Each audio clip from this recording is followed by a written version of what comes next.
just like in athletics, you have a bad play, wipe it from, like, think about it real quick, wipe it onto the next, wipe it onto the next, and not wipe the lesson. I mean, there's after the game, you always go back and you learn something, but in the moment, you got to have a short memory in regards to your failures. So there is definitely a mind shift that you need to have. So success is typically on the other side of fear, right? There are so many things that are fear. There's fear of failure, fear of fear of what they're going to think of you, fear of just, I'm not good enough. What do you think are some common misconceptions people have about entrepreneurs? That they can't do it. Corey Getz here with UHQ Construction. Today I've got a special guest here. He's a prominent business leader here in the community, a father, a husband, a leader, a former Colts player. He's also the president of the NFL alumni for the Indianapolis chapter. Somebody I'm proud to call a friend, Rick DeMulling. The man. Thanks for having me. Yeah, thanks for coming and talking with us today. I'm happy to be here and shed whatever light I can. Yeah, I appreciate that. So you're a busy guy. I got 3 kids, so yeah, I'm not busy with 3 kids. 3 right? kids. Obviously your football career is over these days, Yep. but you're a pretty busy guy. What do you do on a regular basis? Yeah, outside of obviously being a husband and a father, which takes up the bulk of my time. So we own an insurance agency, DeMulling's Insurance.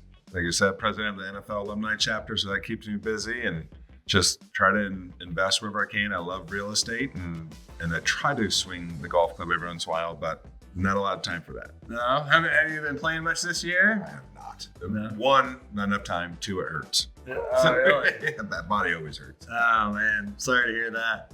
So what do you think as far as business? What's your main focus with business? Is it the insurance company these days? I would say, yeah, I do. Heavy with the insurance. I don't do really much of anything. Brett Slama handles the managing part of that, and I just kind of make introductions. And then really I try to go find real estate, but I'm really centric where I'm trying to find. So we live in Brookside neighborhood, which is just east of downtown. And so I'm really like laser focused on that area. That's awesome. And how did you get into the insurance side of things? Through real estate. So after I retired, I got into, I was a realtor. Found out quickly that was not my jam. I'm not that detailed. So I didn't have somebody there to do all the detailed stuff. I loved looking at houses, breaking down the numbers. Then somebody just gave me a CD that was like a buy and hold, how to buy and hold real estate. So I started doing that, started buying it. Then next thing you know, I'm looking at my bottom dollar, like, what am I spending my money on? And it was insurance. And my insurance guy was a good friend of mine. So I decided to, on a whim, like, you want to start a company? He's like, sure. Away we go. So yeah, normally not a lot of good comes out of just, hey, let's do that right now. Yeah. But it did. It's been working out well. Brett's been doing phenomenal. And how long has that been going on for now? We're at, oh my gosh, 8 years. That's awesome. Something like that. Yeah. So he was an offensive lineman at Butler. So we both just love protecting people. Yeah. Protecting people, protecting their assets. That's awesome. That's really good. And I have to admit, I have switched my insurance over. I think you guys are Much great. appreciated. And I think Brett's awesome as well. He has been amazing to work with. So I'll let him know. Absolutely. You might get a raise because of that. Yeah. 2 raises. 2 raises. Yeah.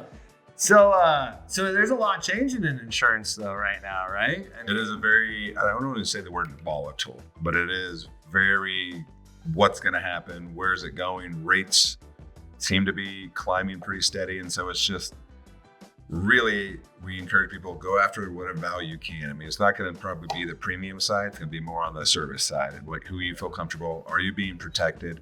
We don't want to be overinsured, but we definitely don't want to be underinsured, right? So like we strive after making sure that everything is covered and you are getting great service. Yeah, that's awesome. That's really good. Do you have like a notable success story or, something related to, just your life in general you'd like to maybe share with us today? A notable life story. Just extremely blessed. There was multiple times, it's not just one, but there's been multiple times in my life where something could have happened, and we're talking inches. Like, I almost lost my eye. Like, I was doing farm work when I lived out in Washington. I would love the hard work. And we're cleaning up junk, and I hit something, and something shot me right here. I mean, so I was almost lost my eye. I dislocated my ankle, almost ended my career completely. But there was just, probably 10 to 15 things that could have ended it before it even started. Yeah. So just a blessing that God was always looking out for me, and I was able to get through those times. And there's not just one thing that I would say that like was notable. It's just many upon many. And I've been blessed to do a lot of great things because of football, and I don't regret any of it. That's awesome. That's really cool. Now you're definitely an entrepreneur in my book. I mean, I think you're very impressive. I mean, everything that you're doing. What do you think are some common misconceptions people have about entrepreneurs? That they can't do it. I would say so many people get nervous and like, I can't do it. When it's just staying consistent, it's finding something that you're interested in and having a niche, and just putting your effort toward it. I'm not a serial entrepreneur. I mean, I drive my wife crazy because I have ideas all the time. Let's do stuff. So I'm like almost throw spaghetti at the wall and let's see what hits. But yeah, I would say stay consistent, find something you love, and just grind until it happens. That's awesome. We were talking to somebody earlier today, and we were just talking about like the fear of just taking that first step, right? Like, what suggestions would you have to people about like just getting over that initial fear? Because I think a lot of people have these great ideas, like you're saying, but it's like, oh, I'm fearful of this like first step here. How do you get over that, or how do you recommend people get over that? So there is definitely a mind shift that you need to have. So success is typically on the other side of fear, right? There are so many things that are fear. There's fear of failure, fear of fear of what they're going to think of you, fear of just, I'm not good enough. And just like understand that like, it's not about winning every single time. It's about learning every step that you go, because you're going to fail. There's no ifs, ands, or buts about it. And that's okay. If you can get past, I failed, what did I learn? As opposed to like, I failed, I'm not good enough. Yeah. So it's really a mindset that you have to have. Understand that you're going to fail, but you have to learn something from it. So that it may have cost you 10 grand, whatever it is, but did you learn something? Is that lesson worth $10,000 or $100 or 50? Try to get those lessons to be as cheap as possible. You don't want the $200,000 lesson unless it pays something big, but try to get those lessons as cheap as possible. Yeah, that's for sure. I can relate to that. In construction, we're always learning lessons. And, for me, it's like, I tell people when they start in the business, in my business, I'll say, at some point you're probably going to cost me a few $1,000s. Yeah. But let's try to minimize that. We'll work together as a team. We'll do a lot of training to help prevent that type of stuff. But it is, and I think it's a lot of fear for a lot of people sometimes. Just like, I don't want to make a mistake, and it's like, you're going to, but it's like, how do you get over the mistake? You have to have a short memory. Just like in athletics, you have a bad play, wipe it from, like, think about it real quick, wipe it onto the next, and not wipe the lesson. I mean, there's after the game that you always go back to, you learn something, but in the moment, you got to have a short memory in regards to your failures, and then be able to like go to the next until you have time to decompress, process, and then correct. Yeah. And just like, I think, you kind of talked about at the very beginning, and just like having a vision that there's a bigger picture out there, right? And that, if there's that bigger picture, this is maybe just a stepping stone in that bigger picture, right?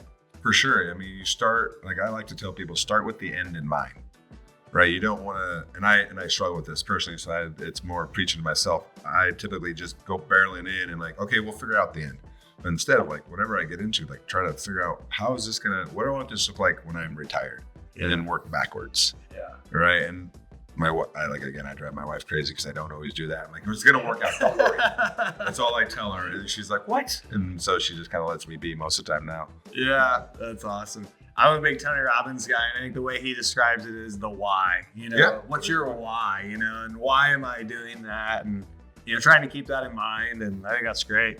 Yeah, right. Because why else would you be doing it? You need to have that why that's so big. So like my wife, I see her, like her why, she's a health coach, and I see her like she changes people's lives, and it is. I've seen some of the pictures lately she's been posting. Right, these people, when they buy in and believe in themselves, like she just gives them like an avenue to do that and encouragement.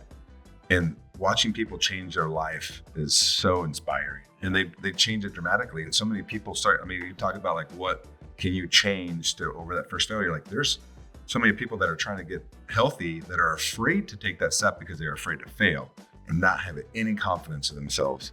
And so I love watching my wife interact with her clients and literally change lives and change habits. Because it probably doesn't just change their physical appearance. Like, I'm sure it changes them like as a whole Yeah, person, sure. right? Mentally. So they're saying is it's pretty awesome. So you might lose, let's say, 50 pounds of weight, but you lost 100 pounds of baggage in your mind, right? Because we carry so much with us that is detrimental. Our habits, why we think of food the way we think of food, are just responses of like, okay, I got stressed. What do I reach for? Alcohol, food, bad food. I mean, and even working out can be that, right? Yeah. When you overdo it, that's why I love this program my wife's on, because it helps you understand what is it that is driving you.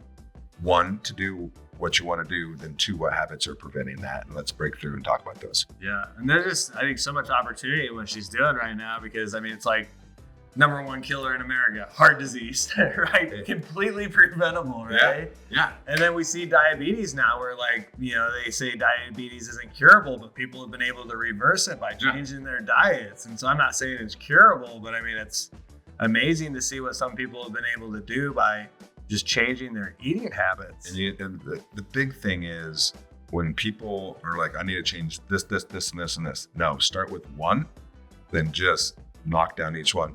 But you're right. You look at like it is getting scary how unhealthy we are as a society.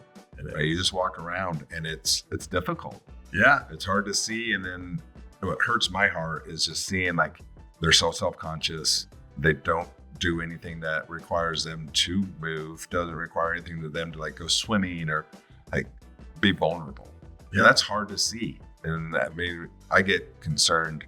Parents, like you made your decision, but when you start seeing kids that are like pretty obese and they didn't have a chance from jump, right? That's hard to see.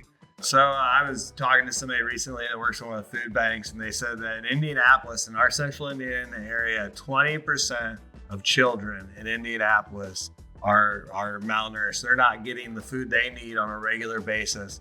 And they also went on to tell me that basically if by third grade, your education at a third grade level will determine your future. I think I've heard something like that, yeah. Yeah, and so it's like if you're not, you know, and the people say, well, but if they go to school, they get breakfast and they get lunch, but it's like they could not have dinner and then be coming in hungry, and they're not really focused. They're not able to focus well. And then, you know, they say, well, if you aren't doing well by third grade, then your chances of graduating decrease by a large amount. And then after you don't graduate, you know, your ability to be successful drops by a very large amount as well. And so just like, you know, one of the big things is just trying to get the youth to be having the food they need, but the right food that they need, right? Well, think about this, at that age, they're not thinking about that. So it's reliant. I mean, I go back to the parents. Yeah. What are the parents? How do you get the parents educated? So many parents truly don't understand what a meal is. Yeah. They go to McDonald's and like, hey, a burger or this and those are so many bad calories and like not good proteins and like I'm pretty ignorant to like all the micros, macros, and all that stuff. I just know a pretty decent of like what's not good to eat and what is good to eat. Yeah. Or going to feel my body. And I've learned to like my body will react to certain things and I got to stay away from it. Yeah. But it's education. You can't educate the kids because they're just going to go to the sweets every single time. Yeah. I mean, that's just what it is. So they have to educate the parents and the parents have to buy into it. And I think that's where the problem is. You have a parent who hasn't bought in, that is obese and doesn't care. Nobody's going to a kid's not going to listen to a parent like that. Right? Yeah. So you got to model it. Yeah, and that's where, you know, the person I was talking to at the food bank was telling me, like, it just becomes this cycle, you know, where you don't get a great education by third grade, you don't graduate, you end up having kids. And yeah, it just keeps rolling and steamrolling. And yeah, that's one of those really tough things to see. It is hard to see kids that don't get enough to eat. Yeah. That the parents aren't engaged for whatever reason, or they're just not a big deal. It's hard to see them. And you can see they do suffer in school. Yeah. They don't sleep well, and two, academics suffer because of it. Yeah. It's really unfortunate. Now as far as go back to your real estate, like you are getting involved in some of these lower income areas, right? Like your area, the Brookside area, you're getting involved at. That's one of those areas where you're down there to try to make an impact on the community, right? Yeah, absolutely. So we used to we thought it was our forever home. north side of Brownsburg.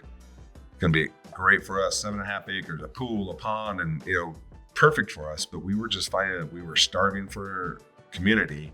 And then our kids went to the Oaks, which is the one downtown, and our church was pouring, like, hey, trying to get people down there. So my wife was not having living down there. She's like, nope, don't want to do it. So we just started investing in it just to be a part of the neighborhood. And it was a bad area for a while. Like, I think at one time, the Brookside neighborhood was like the highest crime rate in either the state or the city, one of the two, well before we went down there. And then now we're just trying to like be good neighbors. So we lived there for almost 4 years. And our goal is just be good neighbors, interact with people. And sometimes that's hard because you have that, you're used to 7.5 acres and go do whatever you want. And then you go to like a city lot, it's quite a bit different, right? And you hear gunshots, you hear all sorts of stuff down there that now we have to teach our kids about, to be wary of, and stuff that we didn't have to before. I mean, it's just different, but we wouldn't change it. Yeah. The people that we have met, the people that like our lives have changed more in a positive way than we have probably changed anybody else. That's awesome. That's awesome. Now, you've taken on some projects down there. We did a small garage for you. We're looking at another building for you, but I'm sure I know you work with other contractors. What do you think we need to see more out of contractors? In the grand scope of it, I would say consistency and reliability. Yeah. Right. Do what you say what you do. Yeah. That type of thing. There's been so many times like, yeah, I'll get that done. And then you never hear from them. Hey, can I get that quote? 2 months later, they'll give you the quote. I'm like, sorry, I've already moved on. And and I understand, like, that's a grind. Try to get new business all the time and then get pulled every which way. I think just being honest, reliable, and consistent. Yeah. I mean, you guys did great. You were contacting me all the time. Let me know what was going on, when they're going to be there, when they're going to finish, who's going to be there. You guys were friendly. And so, I mean, it was a pleasure working with you guys and looking forward to that bigger project. Yeah. No, thank you. I appreciate that. And, we find that, according to the Better Business Bureau, 80% of homeowners have issues just getting their projects completed. And so you say like if they call like for a hail claim, 80% have a hard time getting. Yeah, not so much probably hail claims, but just in general, if you look at the whole scope, and the real cause of it is people taking the lowest bid. Yeah. And it's just really common that people, especially now more than ever. I mean, the price of we're doing a roof right now twice as much as it was 4 years ago. Wow. And so the price has gone up dramatically. So more now than ever, we see homeowners that are like, oh, this is expensive, and so that drives them to want to take that lower estimate. It's so easy to do that.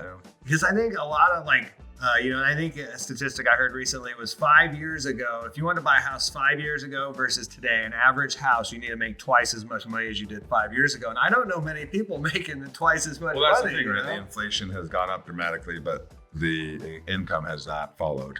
So, I mean, there's a lot wrong right now. I don't know how to fix it, but I just know there's a lot wrong. Yeah, that's for sure. That's for sure. And that's when, I would say kind of what we try to do with UHQ is we try to just do exactly what our name stands for: unrushed, honest quality. Take our time, be honest with people, give them a quality job. We're not always the fastest, we're not always the cheapest, but we try to do it. We try to be like an affordable price. And sometimes what affordable means to us is I'm going to stand behind my work and do it right and make sure you don't have to have it redone a second time. Or, there's actually a warranty there. We always joke about the bumper warranty when the handyman guy leaves and you see his bumper across the hill on the road. That's as you get. That's it, So, what advice would you have as a businessman for people looking to get into business? Get a mentor. Get somebody. Talk to as many people as possible.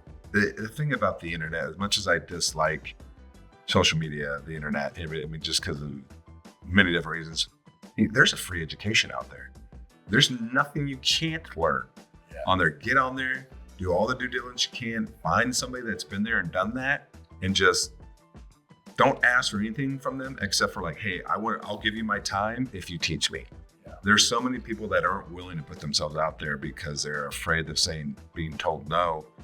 Or just putting yourself out there because you don't want to be thought of as a fool. You don't know what you're doing. That's like the worst thing you can think of. Like, go ask people that have been doing it and done it before, and just, hey, can you mentor me?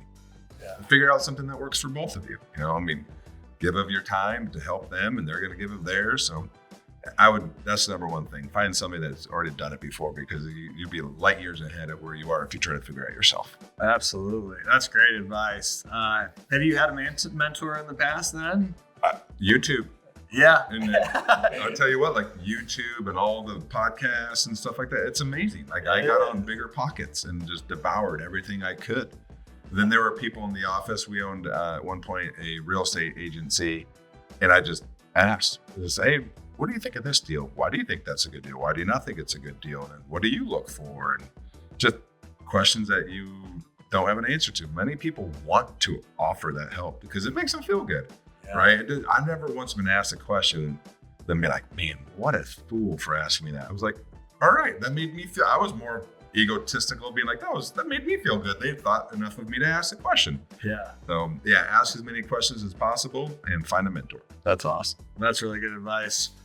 Well, what would be your message to the audience here, just in general, to the, this is mainly for Hoosiers, people in Indiana. What would be your message to people in general? It was funny. I was talking with those group of kids that I was talking about earlier. Just do right. Yeah. Right. There are so many people out there that are hurting, and this has nothing to do with anything that we've talked about, but just do right. See somebody that's hurting, go lend a hand, because you have zero idea what they're going through. And that just might make their day. I mean, in the extreme circumstance, it could save their life, right? And just the golden rule is always the golden rule, but just be the type of person that you want your kids to be. Model it, don't just say it. And the other, the most important thing is use UHQ. Go to UHQ. I appreciate that. On the first side, one thing that brings to mind for me that I try to keep in mind, and one of my mentors taught me, is not to just have sympathy for other people, but try to have empathy. Yeah, right. And try to really see it. I think it's something I struggle with it from time to time, but I was trying to say, these people may be going through something life-altering. Yeah, I have no idea what's going on in their life, and it'd be at least nice of me to be nice to them and trying to help them if I can. So the next one. I'd like to know if you want to promote anything today. I definitely you promoted your wife's business a bit. I'd love to hear a little more about it and anything else you'd like to promote. Yeah, so Danielle, my wife, DeMulling Health Coaching, her job is to change lives, and it is so much fun to watch. When I first got onto it, I have bad knees, bad back, and so I'm not as active as I'd like to be, but I just let myself go, and I was 295, and I saw a picture of myself. I can't even picture this. Can you send us a picture of this? So literally I was at a not a swimming pool, but a lake, and I was on one of the little tubes, and I just kind of hunched over, kind of almost sleeping, and somebody snapped a picture and put it out to the chat. I'm like, oh my gosh. And so I got on program right before I did my knee surgeries, dropped 40 pounds, and just learning about why I would gain that weight, and that what helped me get healthy and lose weight and keep it off, right? Because you can do anything, Jenny Craig, Weight Watchers, whatever it is, to lose weight. Yeah. But what are you doing to change your habits so you keep that weight off? Right? So many people are like, if I got to that weight, I'd be so happy. But your habits haven't changed. To change those habits for lifelong transformation. So that, and our real estate company, Brett is phenomenal at it. Our insurance agency, Brett is phenomenal. And Nicole and David, just great people and know what they're doing, and they just want to help. Yeah. And we just want to add as much value as possible. Yeah, they are really awesome, and I've enjoyed working with them quite a bit. Appreciate that. What are 5 things you think that people need to ensure success? 5 things. You can do 3 to 5. Yeah. I'm going to go with a drive. So your why, right? Why do you want to do it? Your drive, because you can have a drive to make money and that will burn out. You have to have something that's going to last, something that's going to give you renewable energy. A drive to get better in yourself, not a drive to just go make money, but a drive to how do I increase my skill set, knowledge, whatever it is, to betterment of self. Consistency and discipline, right? So you can have consistency isn't doing it perfect every single time. Consistency is I don't want to do it, but I'm going to go do it anyways. And it might be 40, 50, 60% of what you were capable of, but you did it, being consistent and turning that into a habit over and over and over again. And again, get a mentor. Get somebody that is going to help you and cares about you and want to help you. And then I would say just for me, it would be schedule. Like lay out your schedule and stick to it. Yeah. It's so easy. Like, well, that didn't work. It didn't work because you do it one time. It's probably not going to work, but doing it consistent time and time and time again, developing your habits and anything that have to do with work in regards to like a marketing plan, whatever it is, just be consistent with it. And over time it'll happen. Don't try to get rich quick. Yeah. You might be able to hit it rich one time, you do something that's big, but sustained power is really what's going to build wealth. Yeah. Right. And I guess I'm going to have 6. So I would say have at the end in mind, like plan out your retirement, what you need and how to get there. Protect your assets. There's so many different ways to do that. So I have more than 5, I think. That's awesome. Hey, you can keep going. Yeah. So have you ever heard this one before? Which one is more painful? A discipline or regret? Oh, it's always regret, Right? because regret never goes away. Yeah. Whereas like once you get disciplined, it just becomes part of you. Yeah. Right. And the way I've heard it before is discipline weighs ounces, regret weighs tons. Oh, for sure. Yeah. For sure. I would So- agree with that. What are some common red flags that people should look for when they're getting into business? Again, get rich quick. Somebody, if it's too good to true, it most likely is. Yeah. Right. And then you want somebody that has a plan, not just an idea. Yeah. That's one of my downfalls. Like, that's a great idea, but there's no plan behind it. And I still do something with it. I'm like, well, I was wasted that. So like somebody, and then investing in people, not always a product. So like having somebody, like I'd rather have somebody that knows what they're doing, is a grinder, smart, and is going to hustle than be a product that looks amazing. Yeah. Right. That the founder behind it is a bum, so to speak, right? That doesn't put in the effort. So I'd say invest in people would be a big one. That's awesome. That's awesome. Well, is there anything else you'd like to share today or talk about?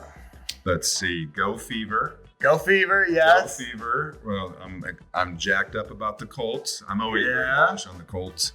I like what they got going on and offensively, and just hopefully offensive line holds up and get that. If they can run the ball, they're going to be really good with Anthony, and if he stays healthy.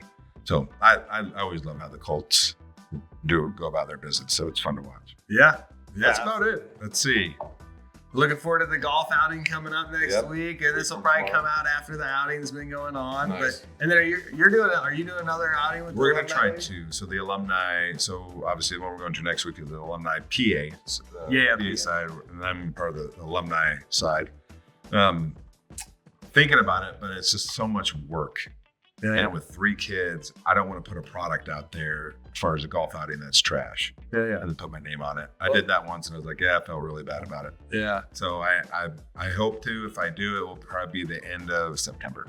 Yeah. And if you don't, maybe do something else. If you do, let us know. We'd love Yep. to get involved no matter what you're doing. And Appreciate that. We I appreciate you and Yeah, our it was relationship. a lot of fun playing poker with you when we did the poker. Yeah, the tournament. poker That event. was I fun. forgot about Yeah. that. That was great. That was a Yeah. really fun time. I enjoyed that. That was a lot of fun. I try to do things that like I don't get to go do anymore and turn them into philanthropy events. So my wife can't be like, what are you doing? I'm like, it's for the kids. It's for the kids. That's What am I right. That's awesome. That's awesome. Well, thanks for meeting with me today and Appreciate sitting down and talking. I really appreciate your friendship and our relationship, and you're just a great guy, man. I appreciate it. I appreciate you having me. Love it. Thanks, Rick. Thank you.